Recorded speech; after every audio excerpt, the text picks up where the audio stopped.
इस्तकबाल है आपका मानव समाचार में। मैं हूं अब्दुर्रहमान। मालेगांव शहर इन दिनों मुख्तलिफ समस्याओं, मुख्तलिफ मसलों से घिरा हुआ है। जहां समस्याएं होती हैं, जहां मसले होते हैं, वहां इन मसलों को हल करने के लिए कुछ लोग भी आगे आते हैं, मगर इनमें से कुछ लोग ऐसे होते हैं कि इन मुद्दों, इन मसलों में सियासी पहलू निकालते हुए अपनी सियासत चमकाते हैं। तो कुछ लोग ऐसे भी होते हैं जो इन मुद्दों को सेवा भाव की नीति से, सेवा भाव की नीयत से हल करते हैं। चाहे फिर वो रोड गटर की बात हो, चाहे साफ़ सफाई का मसला हो, चाहे वो MPSL के मनमाने कामों की बात हो, चाहे तामीरी काम को लेकर हो रही देरी की बात हो। ऐसे कई मुद्दे हैं जिन पर कुछ ऐसे लोग भी हैं जो खिदमत की नीयत से, सेवा भाव की नीयत से अपना ईमानदाराना रोल अदा करते हैं। उन्हीं में से एक शख्सियत आज मानव समाचार के स्टूडियो में मौजूद है, जिनका एक जुमला बड़ा ही आजकल चर्चित है, जो कहते हैं कि हम पॉकेट के लिए आंदोलन नहीं करते, बल्कि हम लोगों की खिदमत के लिए, लोगों की सेवा के लिए आंदोलन करते हैं। आज मानव समाचार में हमसे बात करने के लिए मुख्तलिफ मौज़ूआत पर भाजपा शहर अध्यक्ष देवा पाटिल यहाँ पर मौजूद हैं, जो हमेशा ही कई गंभीर मुद्दों पर आगे आते हैं, समाज के लिए, सिस्टम से लड़ जाते हैं। देवा पाटिल साहब, इस्तकबाल है आपका मानव समाचार में। पहली बार आपको भी यहाँ पर आने का इत्तेफाक हुआ और पहली बार हम आपसे स्टूडियो में रूबरू हो रहे हैं। इस्तकबाल है आपका मानव समाचार में। शुक्रिया, बहुत बहुत धन्यवाद। आपने मुझे यहाँ पे बुलाया और मुझे इस लायक समझा कि मालेगांव के मुद्दे पर मैं यहाँ पे आके चर्चा करूँ। बहुत बहुत शुक्रिया। मुख्तलिफ मुद्दों पर, मुख्तलिफ समस्याओं पर हम देखते हैं कि अक्सर जो है आप आंदोलन करते नज़र आते हैं। कभी कभार तो ये भी देखा गया कि बहुत सारी चीज़ें लोगों को लगता है कि शायद वो चीज़ें जो है सीधे आपकी हुकूमत से भी जुड़ी हो, तब भी आप जो है बहुत सारे ऐसे मुद्दों पर भी जो है वो लड़ जाया करते हैं। अपने इलाके के, अपने लोगों की समस्याओं को लेकर आप हमेशा कहीं ना कहीं जो है फाइट करते नज़र आते हैं। अगर हम बात करें, पिछले दिनों आपका एक अनोखा आंदोलन हुआ, जो एक कीचड़ आंदोलन, जिसमें रास्ता जो है वो बन नहीं रहा था, और उसके बाद जो है आप जो है कीचड़ में बैठकर अपने साथियों के साथ आपने जो है मालेगांव महानगर पालिका, ख़ास तौर से प्रभाग नंबर 1 के ख़िलाफ़ आपने आंदोलन किया। सबसे पहले मुख्तसरन क्या था वो आंदोलन, उस पर बात करेंगे, फिर आगे जो है मुख्तलिफ मुद्दों पर बात करेंगे। बिल्कुल, ये आंदोलन अगर सही वक्त पे कोई भी आंदोलन ना किया जाए, आंदोलन अगर ख़त्म हो जाए, तो जमहूरियत में जो कोई भी सत्ता में बैठे हैं या जो कोई भी कुर्सी पे बैठे हुए हैं, वो इसका फ़ायदा उठा सकते हैं। इसलिए इस जमहूरियत में, इस लोकशाही में आंदोलन का होना बहुत ज़रूरी है। जब आंदोलन होगा तो ये कहीं ना कहीं बैलेंस होके रहेगा। वही मुद्दा है कि जो रास्ते का काम है, 12 बंगला ये जो भाग है, ये एरिया में कई सारे रास्तों का काम चल रहा है, लेकिन एक रास्ता ऐसा बन रहा है वहाँ पे कि 1 से 1.5 महीना हो गया रास्ते को खोद के रखा हुआ है। खोदने के बाद 10 दिन, 8 दिन में वो रास्ते का काम शुरू होना चाहिए था, लेकिन 12 बंगला एरिया में वो एक रास्ता ऐसा है कि जो 2 महीने से 1.5 महीने से खोद के रखा हुआ है, लेकिन रास्ते का काम शुरू नहीं हुआ है। और उसमें बारिश आ गई। बारिश आने के बाद सारा कीचड़ भर गया। वो कीचड़ की वजह से उन एरिया में रहने वाले जो भी बुज़ुर्ग है, माता है, स्कूली बच्चे हैं छोटे, उनको घर से बाहर निकलना मुश्किल हो गया। तो ऐसे समय में उन लोगों ने, वो जो कोई कॉन्ट्रैक्टर है, जो कोई ठेकेदार है, उससे संपर्क किया कि यार ये रास्ता बंद पड़ा हुआ है, हमको चलने के लिए नहीं हो रहा है, गाड़ियाँ फंस रही है, बड़े बुजुर्ग गिर रहे हैं, तो उसके ऊपर कुछ सोल्यूशन निकालो। तो तो वहाँ पे जो कोई भी ठेकेदार था, जो कोई भी प्रशासन अधिकारी था, उनको जवाब नहीं दे रहा था। तो ऐसे समय में वहाँ के सारे लोग मेरे पास आए और मुझे बोला कि देवा भाई देखो इसके ऊपर कुछ करो, क्योंकि उनको पता है मैं हमेशा आंदोलन करते रहता हूँ, ऐसे सारे मसलों पे कहीं ना कहीं आवाज़ उठाते रहता हूँ। तो वो मेरे पास आए। उनको ये नहीं पता था कि मैंने उस रास्ते के लिए ऑलरेडी 2 बार वहाँ के प्रशासकीय अधिकारी को ये बारे में चेतावनी दी हुई थी, सूचना दी हुई थी। फिर भी वो काम नहीं हुआ, तो फिर मुझे आखिर में वहाँ पे आंदोलन करने की ज़रूरत पड़ी। उस कीचड़ में बैठ के उन अधिकारियों को मैंने वो कीचड़ में बुलवाया और उनको बोला कि आप ये कीचड़ में बैठ के देखिए क्या स्थिति होती है, आम आदमी इस रास्ते पे कैसे चलेगा। तब अधिकारियों को बोला कि जब तक ये काम आप शुरू नहीं करोगे मैं इस कीचड़ से उठने वाला नहीं हूँ। और देखिए जब हम आंदोलन करते वो एक शेर है ना कि मैं अकेला ही चला था मंजिले जानी बे मंजिल, कारवा लोग आते गए और कारवा बनता गया। तो धीरे धीरे वो एरिया के लोग जो भी तकलीफ में थे वो आना शुरू हो गए और गर्दी आंदोलन बड़ा होने की वहाँ पे असर दिखने लगे। तो कहीं ना कहीं अधिकारी को लगा कि यार ये गलत हो रहा है, ये रुकना चाहिए। तो उसने वहाँ पे ठेकेदार को बुलाया, उसको वहाँ पे बोला कि ये 8 दिन के अंदर ये काम कहीं ना कहीं यहाँ पे लोगों को चलने लायक हो जाना चाहिए। और दूसरे दिन से वो काम शुरू हो गया। अच्छा, मालेगांव में अगर हम रास्ते की बात करें तो कई ऐसे रास्ते हैं, कई ऐसी सड़कें जो आज टूटी फूटी हालत में हैं। अंडरग्राउंड गटर के नाम पर जो है रास्ते खोद दिए गए और उसके बाद जो ऊपर की जो काली मिट्टी है वो एज इट इज़ ऐसी, और बारिश के दिनों में ठीक ऐसे ही हो रहा है, गाड़ी वाले फिसल रहे हैं, लोग गिर रहे हैं, टूट फूट हो रही है। फिर चाहे साफ़ सफाई का मामला हो या दीगर कई मामले, मालेगांव कॉरपोरेशन कहीं ना कहीं जो सुख सुविधाएं मालेगांव शहरियान को देना चाहिए, मालेगांव वासियों को देना चाहिए, उससे कहीं ना कहीं आँख जो है वो चुराती नज़र आ रही है। क्या कहेंगे आप इस बारे में? वही बात है, मैं वही बात मतलब फिर से दोहराऊंगा कि आंदोलन की ज़रूरत क्यों है। अगर प्रशासन, मनपा के अधिकारी अपना जो काम है वो अगर पूरी ईमानदारी के साथ करेगी तो एक आम आदमी को आंदोलन करने की ज़रूरत नहीं पड़ेगी। देखो जब सरकार कोई सर्कुलर बनाती है, कोई स्कीम बनाती है, तो उसके ऊपर सारी बातें उसके अंदर डाल कर बनाती है और पब्लिक के लिए कैसी सही रहेगी इस तरीके से बनाती है। लेकिन जो नीचे के अधिकारी होते हैं, जो प्रशासकीय अधिकारी होते हैं, जो ठेकेदार होते हैं, वो बातों को पब्लिक के सामने लाती नहीं है। जैसे ये रास्ते अंडरग्राउंड जो पाइपलाइन डाली जा रही है, तो वो एस्टीमेट में साफ लिखा हुआ है कि जो भी पाइपलाइन डाली जाएगी उसके लिए जो लाइन खोदी जाएगी, वो लाइन खोदने के बाद वहाँ पे पाइप डालने के बाद चेम्बर तैयार होने के बाद जैसा रास्ता था वैसा फिर से फिलअप करके देने की रिस्पॉन्सिबिलिटी वो ठेकेदार की है। जो कहीं बाहर से आया हुआ ठेकेदार है उसकी वो रिस्पॉन्सिबिलिटी है। लेकिन वो कर रहा है नहीं कर रहा है ये देखने की रिस्पॉन्सिबिलिटी ये प्रशासकीय अधिकारी की है कि जो प्रशासन अधिकारी उसके ऊपर ध्यान देता नहीं, वो खड्डा खोद के जाते हैं, पाइप डालते हैं, काली मिट्टी छोड़ के चले जाते हैं और बारिश का पानी आने के बाद वहाँ पे कीचड़ होता है। तो पब्लिक को ये तकलीफ का सामना इन अधिकारियों की वजह से करना पड़ता है। अच्छा, शहर का जो एक ड्रेनेज सिस्टम है वो मालेगांव का ड्रेनेज सिस्टम सबसे घटिया ड्रेनेज सिस्टम आज की तारीख में कहा जाए। जैसा कि पिछले दिनों एक आंदोलन भी चला था कि कुर्बानी के दिनों में जो है रक्त मिश्रित यानी खून आलूदा पानी जो है नदियों में जाता है। उस पर आपने भी जो है एक बयान सामने आया था जिसमें आपने कहा था कि यहाँ पर बात धर्म मज़हब की नहीं है, मेरा ना कुर्बानी से विरोध है ना मुस्लिम समाज से विरोध है, मेरा सिर्फ ये कहना है कि कॉरपोरेशन ने जो है अपनी जिम्मेदारी को ठीक तरीके से जो है वो निभाना चाहिए। क्या कहेंगे आप? बिल्कुल, क्या होता है ना, मालेगांव एक ताना बाना का शहर है। यहाँ पे हिंदू मुस्लिम भाई एक दूसरे के साथ बड़े मोहब्बत बड़े प्यार से रहते हैं। लेकिन जब कोई मसला खड़ा होता है और एक आम आदमी, एक आंदोलक या सामाजिक संगठन जब वो आवाज़ को उठाना चाहती है, तो जब प्रशासकीय अधिकारी को कहीं लगता है कि ये अपने ऊपर आने वाला है तो उसको धार्मिक रंग देने का काम कैसे किया जाता है वो उस आंदोलन में पता चला।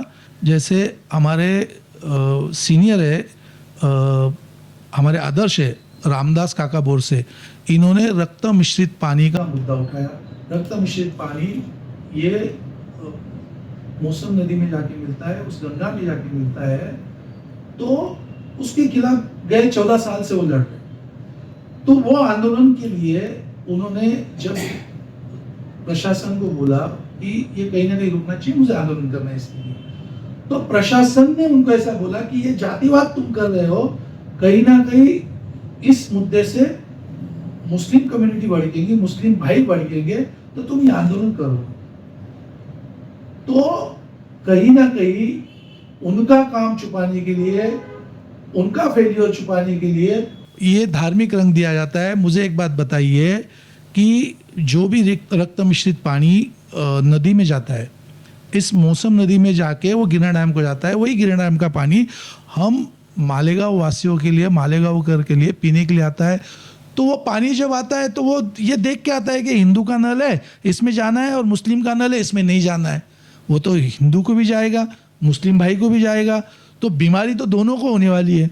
मतलब इस तकलीफ का सामना हिंदू भाई को भी करना है, मुस्लिम भाई को भी करना है, तकलीफ दोनों को होने वाली है। लेकिन इन प्रशासकीय अधिकारियों को ये काम करना नहीं है, ये काम को अंत तक लेके जाना नहीं है, इसलिए ये सारे धार्मिक रंग देके इसको दबाया कैसे जाए, इसको रोका कैसे जाए, ये कोशिश में ये रहते हैं। हालांकि महापालिका प्रशासन ने अगर ये जो कोई रक्त मिश्रित पानी है इसको ड्रेनेज सिस्टम से इसका एक अलग लाइन तैयार करके इसको कहीं ना कहीं डिस्ट्रॉय करने की एक व्यवस्था करनी चाहिए। एक डंपिंग ग्राउंड जैसा है वैसा डंपिंग सोर्स कहीं ना कहीं उसको बनाना चाहिए और उसको डिस्ट्रॉय करना चाहिए। ये करने में महापालिका प्रशासन, सम्मानीय आयुक्त कहीं ना कहीं कम पड़ रहे हैं, इसलिए उनका जो फेल्योर है वो रामदास काका के माथे पे मारने के चक्कर में, इसको धार्मिक रंग देने के चक्कर में वो पड़े हुए हैं। तो मालेगांव महानगर पालिका तो अब इतनी जो है मनमानी पे उतर आई है कि कभी कोई आरटीआई कार्यकर्ता अगर सवाल पूछे तो अब तो गाली गलौज पे भी जो है अधिकारी उतर आए हैं। मैं सबसे पहले उस घटना का निषेध करूंगा। आरटीआई कार्यकर्ता रहो या कोई आम पब्लिक, जब प्रशासकीय अधिकारी के कैबिन में अगर जाते हैं तो प्रशासकीय अधिकारी का सबसे पहला फर्ज है कि उस आए हुए आम पब्लिक या आरटीआई कार्यकर्ता उसको जो मालूमात चाहिए, जो माहिती चाहिए, वो देने का काम प्रशासकीय अधिकारी का है। क्योंकि ये जो प्रशासकीय अधिकारी है ये जनता की सेवा के लिए बैठाए गए है। जनता जो कर इस महापालिका में भरती है उसी कर से इन लोगों की पगार होती है। तो डायरेक्ट मैं यही कहूँगा कि ये जो कोई भी अधिकारी है, ये अधिकारी पब्लिक के नौकर है, पब्लिक के सेवक है, इन्होंने मालिक होने की ज़रूरत नहीं है। वो जो कोई भी घटना हुई है, जिस तरीके से गाली गलौज की है, तो आप ये बात समझ लीजिए कि वो जो बंदा था उसका कैमरा चालू था, कैमरे में रिकॉर्ड होने की वजह से ये सब पब्लिक को पता चला है। जब कैमरे नहीं होते होंगे तो इन अधिकारियों की दादागिरी किस तरीके की होगी ये समझना बहुत ज़रूरी है आज की तारीख में। अच्छा, एक जो आंदोलन जिस पर आपने कहा कि हम जो है पैकेट लेकर जो है आंदोलन नहीं करते, वो आंदोलन क्या था? मेरे ख्याल से शायद बिजली मालेगांव MPSL को लेकर के, कुछ मुद्दों को लेकर के जो है आपका ये आंदोलन था और ये आपका जुमला बड़ा जो है वो चर्चित हुआ लोगों में। क्या आंदोलन था, थोड़ा उस बारे में आपसे जानना चाहेंगे। ये मालेगांव पावर सप्लाई कंपनी के ताल्लुक से ये आंदोलन था। जिस दिन से ये कंपनी आई है उस दिन से मालेगांव शहर में बिजली की जो प्रॉब्लम है त्यों के त्यों है। मैं बहुत बड़े मुद्दों को लेके नहीं चलता हूँ, मैं छोटे छोटे मुद्दे को लेके चलता हूँ जो आम पब्लिक से जुड़े हुए मुद्दे हैं। और यहाँ पे इस शहर की जो माता है, बहनें हैं, इनका जो प्रॉब्लम था कि जब पीने का पानी नल को आता है और उसी टाइम पे ये पावर कंपनी अपनी बिजली को बंद कर देती है या कोई प्रॉब्लम से इनको बिजली काटना पड़ती है। तो ऐसे समय में इस शहर की माता बहनों को पानी पीने का पानी नहीं मिलता है। पहले महानगर पालिका हर रोज़ पानी दिया करती थी पीने का, अभी 2 दिन के बाद पानी आता है। मुझे एक बात बताइए, जब 2 दिन के बाद पानी आता है और जिस दिन पानी आता है उस दिन अगर लाइट नहीं रही, बिजली नहीं रही, उनको अगर पीने का पानी नहीं भरा गया तो अगले 2 से 3 दिन तक उनको पीने के लिए पानी नहीं रहेगा, उनको पानी बिकत लाना पड़ेगा।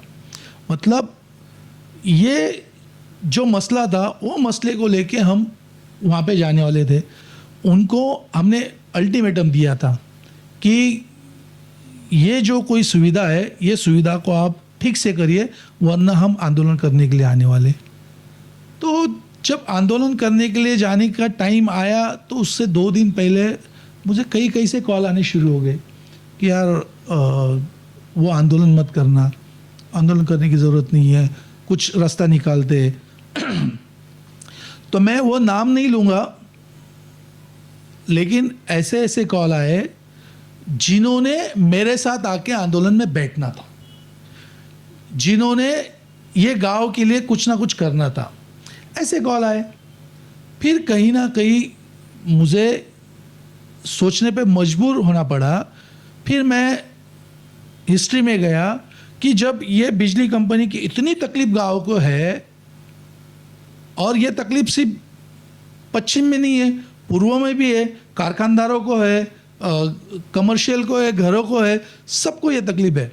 इतनी बड़ी तकलीफ होने के बाद यहाँ पे कोई आंदोलन करने को तैयार नहीं है। आंदोलन होता भी है तो बाद में आंदोलन दिखता नहीं है। तो ऐसी क्या बात है? तो एक बंदे ने मुझे कॉल किया कि भाई आंदोलन मत कर। तो मैं उसको पूछा कि यार तू क्यों बोल रहा है आंदोलन मत कर? तो उस बंदे ने मुझे बोला कि मैं इस कंपनी में जॉब कर रहा हूँ। अच्छा। तो मैं सोच में गिर गया कि यार तू तो आंदोलन करने वालों में से था, तू कंपनी में जॉब कर रहा है, तू बोल रहा मत कर। मतलब कहीं ना कहीं इस कंपनी ने ये सारे गांव में कहीं ना कहीं कुछ सेटलमेंट करके रखी हुई है। जिस दिन ये कंपनी गांव में आई उसके कुछ महीना पहले एक कंपनी का बंदा मुझे, एक मालेगांव के नेता है, पुडारी है, उसके कैबिन में बैठा हुआ दिखा था। और वहाँ पे बैठे बैठे वो सारे गांव के छोटे छोटे नेताओं के नंबर नोट डाउन कर रहा था, हर एक के नंबर, मोबाइल नंबर, एड्रेस ले रहा था। तो फिर मैंने सोचा कि ये कौन है और इतने सारे, इसको कोई शादी का कार्ड वार्ड देने होगा। तो मुझे वहाँ पता चला कि कोई ऐसी कंपनी यहाँ पे आ रही है और ये सारे नंबर जमा कर रही है।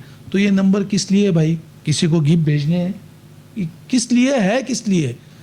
तो ये सारा हिस्ट्री में मेरा दिमाग चला कि ये सारे पॉइंट जो है कहीं ना कहीं इस बात को दर्शाते हैं कि ये कंपनी, जो कोई भी इस कंपनी के खिलाफ बोलेगा तो उसको पाकिट का लालच देने की शायद ये लोग कोशिश करते हैं और आंदोलन बाद में गायब हो जाता है। इसीलिए उस आंदोलन में मैं जब बैठा हुआ था तो मुझे आंदोलन में बैठे हुए एक मेरे साथ जो आंदोलक था उसने भी, और वहाँ पे मनोहर शेवाड़े करके एक पत्रकार है, उन्होंने भी मुझे चेतावनी दी कि ऐसे कई आंदोलन यहाँ पे हुए और वो आंदोलन बाद में दिखे नहीं, आंदोलन गायब हो गए। तो ऐसे आंदोलन अगर पाकिट लेके करते होगे तो करना मत। तो उस पे से मैंने बोला कि ये जो मेरा आंदोलन है ये पाकिट वाला आंदोलन नहीं है, ये आंदोलन की तह तक मैं जाऊंगा। और ये मालेगांव ने अपनी खुली आंखों से देखा हुआ है। इससे पहले मैंने जब जब आंदोलन किया है, जो रास्ते के लिए आंदोलन किया, वो जब तक रास्ता होता नहीं, मैंने एक बार नहीं 10 बार आंदोलन किया। जो गटर नहीं हुई उसके लिए 10 बार आंदोलन किया।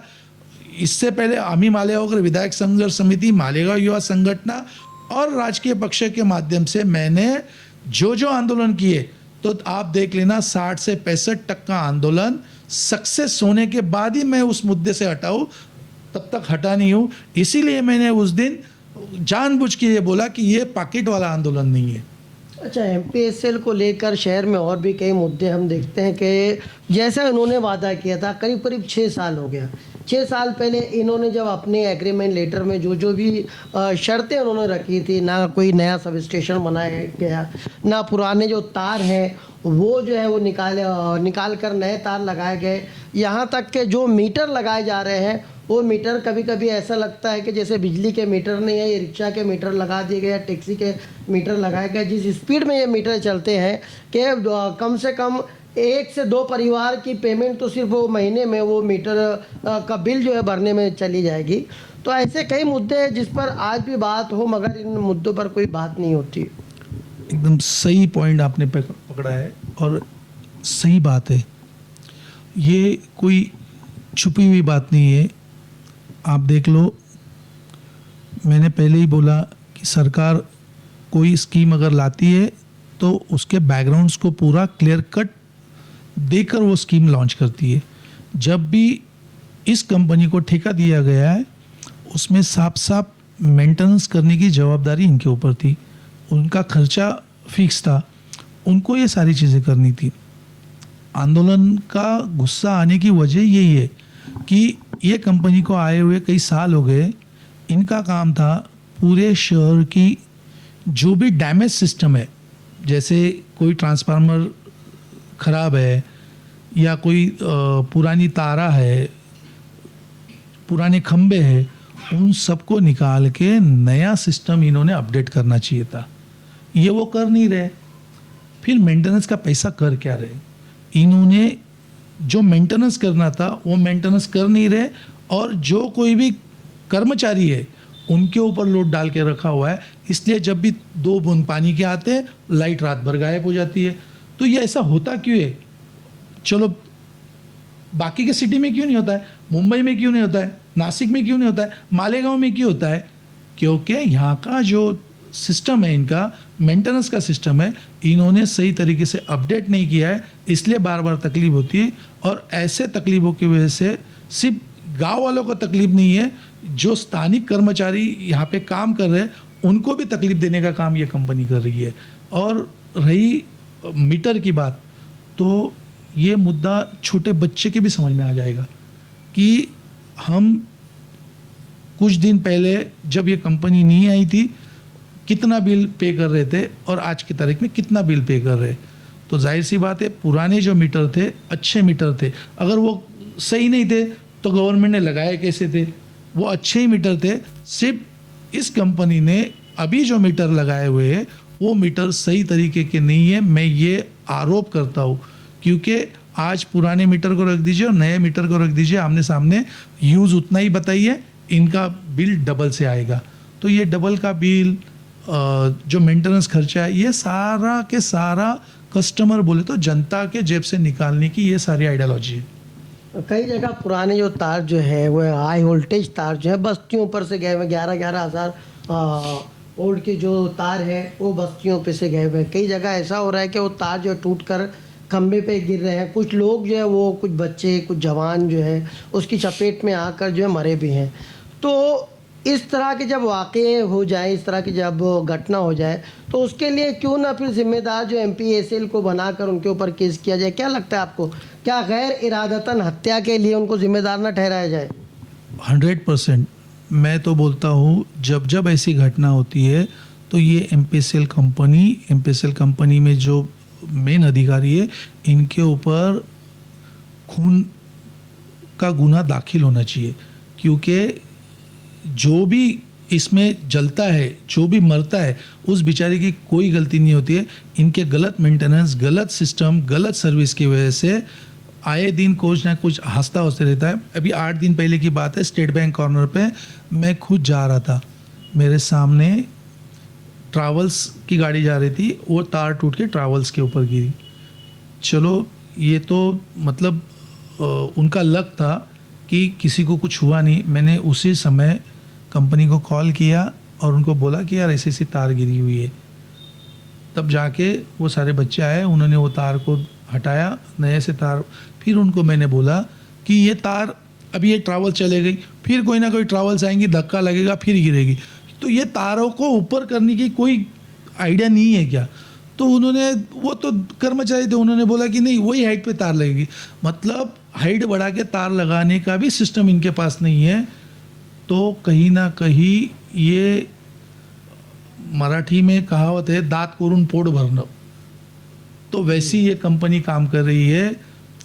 और यहाँ की जो आम पब्लिक है ये बेचारी परेशान हो गई है। 70% लोगों को पता नहीं है कि जब बिजली कट जाती है तो किस तरीके से कंप्लेंट करनी चाहिए, अपनी बिजली कैसे आएंगी।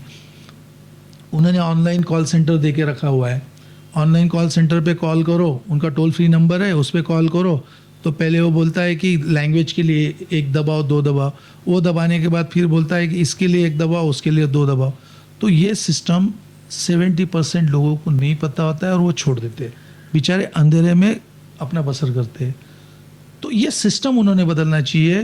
पहले एक सिस्टम था कि पावर हाउस का नंबर था, डायरेक्ट कॉल करो, बंदा उठाता था और आदमी भेज के काम होता था। वैसा सिस्टम ही नहीं है अभी वो जो कॉमन पीपल है वो इस सब प्रॉब्लम में से इस कंपनी की वजह से जा रहा है। अच्छा, कई बार ये होता है कि टोल फ्री नंबर पर कॉल करने के बाद भी रिंग जाती है और उसके बाद जो उनके 2 नंबर दिए हुए हैं वो जो है दोनों नंबर पे जो है वो बंदे उठाते नहीं। बाद में मालूम पड़ा कि अगर 50 कंप्लेन जो है एक बार हो जाए तो उसके बाद वो जानबूझकर जो है वो बंद कर देते हैं। जब वो 50 जो कंप्लेन है वो सॉल्व होगी उसके बाद जो है फिर जो है वो चालू करेंगे। इस तरह की बातें भी जो सामने आ रही है। डॉकेट नंबर देने के बाद भी दिन भर हो जाता है, जो है दुरुस्तगी के लिए कोई आता नहीं है। ऐसे कई मामले आप तक भी आते होंगे। वो जो डॉकेट नंबर का जो सिस्टम है ना, मैंने उसके बहुत सारा स्टडी किया है उनका। वो जो बंदे बैठे हैं कॉल सेंटर पे वो मालेगांव में नहीं, मेरे पास रिकॉर्डिंग है। अच्छा, मैंने उनको पूछा कि आप मालेगांव की जो भौगोलिक परिस्थिति है आपको पता है, ये एरिया कहाँ का है ये एरिया? बोले हमको नहीं पता है। बोला फिर आपका काम क्या है? वो बोलते हैं कि लोग हमको कंप्लेंट करते हैं, हम वो कंप्लेंट उठाते हैं और मालेगांव पावर हाउस को भेजते हैं, कंपनी को भेजते हैं। मतलब उनका काम सिर्फ डॉकेट नंबर देना और कंप्लेंट लिख लेना, अच्छा, इतना ही है। उनको तुम फिर से कॉल अगर जब करोगे कि यार मेरी लाइट नहीं आई, तो वो बोलेंगे ठीक है हम आपको फिर डॉकेट नंबर देते, आपके हमने आदमी को बोला हुआ है वो आ जाएगा। वो सिर्फ इतना ही बताएगा आपको कि हमने मालेगांव को वो केस फॉरवर्ड कर दिया है, वो आपको सॉल्यूशन नहीं देंगे। आपको सिर्फ इतना बता सकते हैं, अगर वहाँ का शटर डाउन हुआ है, वो एरिया की लाइट अगर बंद की गई हुई है तो इतना बता सकते हैं कि वहाँ की लाइट बंद की हुई है, इतने बजे आएंगे। अगर कोई हादसा हुआ है, कोई प्रॉब्लम हुई है या आपके अकेले के घर की गई हुई है तो उसके लिए उनके पास कोई जवाब नहीं होता है। उन्होंने जो कंप्लेंट डाली है वो जो फॉरवर्ड मालेगांव ऑफिस में होगी, मालेगांव ऑफिस वाले वो देखेंगे, वो बंदा भेजेंगे, वो जब रिपेयर होगी उसके बाद ही उसका सोल्यूशन है। लेकिन कॉल सेंटर के पास उसके लिए कोई जवाब नहीं। आप 10 बार कॉल करो, 50 बार कॉल करो, उनके पास कोई सोल्यूशन नहीं। अच्छा, कई बार ऐसा मालेगांव शहर में देखा गया, एक आम शिकायत है कि मालेगांव में वोल्टेज की जो है वो बड़ी प्रॉब्लम है। इन्होंने वादा किया था कि नए सब स्टेशन जो बनाएंगे उसमें भी ये बुरी तरीके से नाकाम हुए हैं। कभी अधिकारियों को इस चीज़ को लेकर के कभी आपके कोई डिस्कस हुई या कुछ ऐसी कोई बात, या आपको लगता है कि क्या इस पर काम होना चाहिए? बिल्कुल काम होना चाहिए। मैं बोलता हूँ ना कि अगर ये मेंटेनेंस सही तरीके से कर लेवे, ये अगर इनको जिस तरीके से इनके नॉर्म्स में लिखा हुआ है कि इनको शहर की सारी जितने भी डैमेज सिस्टम्स है, डैमेज तार है, डैमेज डीपीज है, डैमेज ट्रांसफार्मर है, वो चेंज करके इनको नए से पूरा सिस्टम चलाना है। अगर ये नए से पूरा सिस्टम चला देंगे तो ये प्रॉब्लम ही नहीं आएगी। लेकिन इनका जो कैलकुलेशन है कि ये सिस्टम चेंज करने में अगर 100 रुपये खर्चा आता है तो कर्मचारी के ऊपर 10 रुपये खर्चा आ रहा है, तो हम 100 क्यों खर्चा करें? 100 रुपये खर्चा बता के 10 रुपये खर्चा करेंगे, 90 रुपये जेब में डालेंगे। कहीं ना कहीं आम पब्लिक का पैसा चोरी करने के चक्कर में इनकी सर्विस को ये खराब कर रहे हैं। कई जगह ये भी देखने में आया है कि वो लोग जो है मीटर की डिमांड करते हैं, ये जाकर डॉक्यूमेंट भी लेकर जाते हैं मगर उसके बाद भी नए मीटर नहीं दे रहे हैं। तब जो है आदमी को तो पावर चाहिए होती है। अब वो गलत तरीके से पावर जब लेता है तो यही लोग वापस आकर उन पे जो है दंड चार्जेस जो है वो भरपूर लगाते हैं। ऐसा नहीं लगता कि 1 नंबर से ना लेते हुए ये लोग 2 नंबर के काम ज़्यादा कर रहे हैं, कायदे से मीटर ना देते हुए गैर कानूनी तरीके से लोगों को मजबूर करते हैं पावर लेने के लिए, और उन पर जो इस तरह के हैवी चार्जेस या पेनल्टीज लगाते हैं? ये वही बात हो गई है, ज़बरदस्ती लोन दो। लोन कंपनीज है, लोन देंगे आपको, 4 बार पूछेंगे लोन चाहिए, लोन चाहिए, लोन दे देंगे। लोन का इंस्टॉलमेंट कैसे फेल्योर हो उसके ऊपर ध्यान देना है, और वो जैसे फेल्योर होता है तो बैच के ऊपर बैच लगाना शुरू कर दो। अगर आप सही तरीके से मीटर की डिमांड करते हो, आप मीटर ले लेते हो, तो सही तरीके से बिल भरोगे तो उनको एक्स्ट्रा तो कुछ मिलने वाला नहीं है। अगर वो आपको आपके डिमांड पे इमीडिएट मीटर नहीं देते और आप कहीं ना कहीं, क्योंकि मीटर तो ज़रूरी है, तो आप कहीं ना कहीं से वो ले लोगे। वो लेने के बाद वो जब कार्रवाई करेंगे, कार्रवाई अभी किस तरीके से होती है, होता है नीचे के नीचे जो अधिकारी है वो अपनी लेवल पे सेटअप करते हैं, अपनी लेवल पे कुछ ना कुछ सेटलमेंट करते हैं, या बड़े लेवल पे होती है। तो वो जो कुछ भी पब्लिक को लूटने का जो ज़रिया है ना, वो इसी तरीके से है कि अगर फेल्यूर में पकड़े गए तो उनसे पैसा ऐंठो और अपना पेट भरो। अच्छा, एक आखिरी कुछ आपसे जो ज़रूरी बात है, आपने बातों बातों में कहा नल का एक विषय निकाला, नलों में आने वाले पानी का एक विषय निकाला। आपने कहा कि मालेगांव शहर में जो अब 2 दिन नागे से जो है पानी आ रहा है, जबकि रोज़ाना मिलना चाहिए था। मगर जो नल पट्टी जो है वो जो चार्जेस है, वो चार्जेस आज भी उतने हैं। अब अगर 2 दिन नागा से पानी आ रहा है तो क्या आपको लगता नहीं है कि फिर जो है नल पट्टी कम करनी चाहिए? मैंने मेरे कई आंदोलनों में ये बात बोली है कि पहले हर रोज़ पानी आता था, मतलब 30 दिन, महीने के 30 दिन पानी, और पानी पट्टी 30 दिन की। अभी पानी आता है 2 दिन बाद, 2 दिन आड़े पानी आता है, मतलब महीने का 10 दिन पानी। नल पट्टी जो है वो पूरे 30 दिन की वसूल रहे और पानी दे रहे 10 दिन का, मतलब कहीं ना कहीं 20 दिन का जो पैसा है ये महापालिका इस पब्लिक का पैसा ज़बरदस्ती इनकी जेब से निकाल रही है। ये गलत है। इसी के खिलाफ तो हम बार बार बोलते हैं, इसी के खिलाफ तो आंदोलन करते हैं। उसके बावजूद कम करने की तो छोड़ो, ये नल पट्टी घर पट्टी बढ़ाने का काम करते हैं।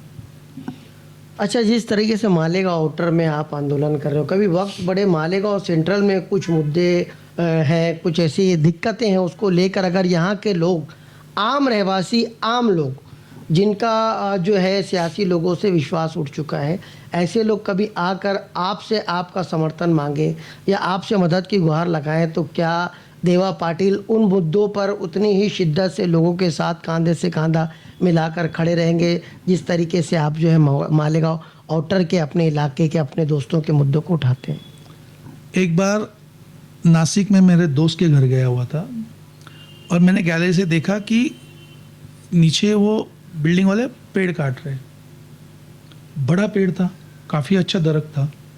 मैं झट से नीचे गया, उनको बोला क्यों काट रहे?